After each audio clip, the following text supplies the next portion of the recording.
Hello guys, आज का video है jackfruit with pork meat. Wow,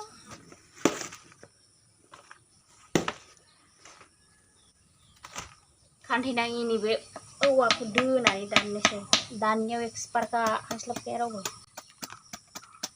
खान्थाला बेबायदि दानबा आथाया खमायो। फुंनिफ्राय दानगोदान खान्थाला जि आथा ओंखारो, दाननानै दोनबा बे आथाया राननानै खमायो।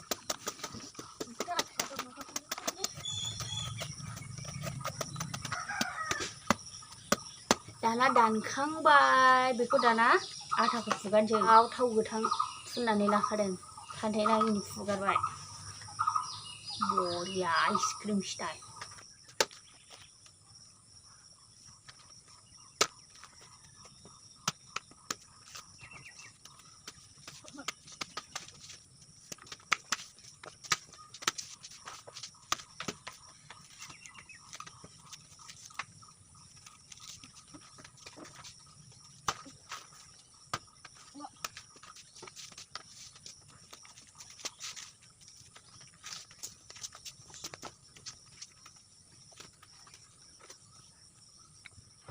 एक्चुअली बे खान्थाला गोरा जाबाय, राबाय, नै बेगर जालायलायबाय। बेनो ओंख्रियाव गोथाव जायो। बांद्राय गोरलैयाबा रुइया, गोरा जायो, रुनांगौ जायो मायो थावा। बे हारसिंनो रुलायनाङा, हारसिंनो आराम मोनो।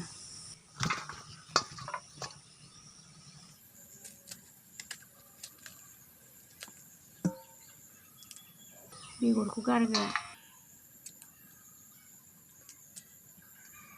बेगरनि बिदिखौबो गारगोन। थावा प्लास्टिक बायदि मोनजायो।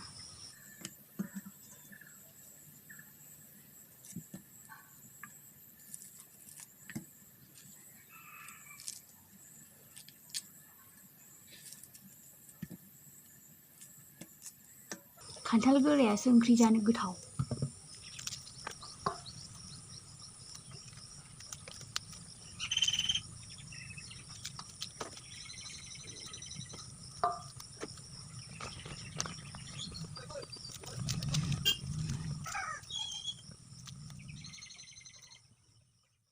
हाखांबायलै, थोबाय। नै सेस बिसबनि बेगरखौ जिरजोब्बाय। रुलाबो मालाबो बेखौ दा डाइरेक्ट संसै। माखासे आग्लायबाय, नै बेखौ होला, बांद्रायबाय। नैबेखौल' संगोन। माने आंना गासिबो रेडि जाजोब्बाय। सामब्राम, बानलु, मस्ला, बाहाय सेस गासिबो मस्ला मस्लि बानलु गोरानजों देखाबाय। सारायखौबो जानबाय, नै गरम जाबाय। थाव हरखानोसै, थाव बुरजा होनोसै।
रज'खायो नै खान्थाला गोराया बिदिनो मोजां जायो।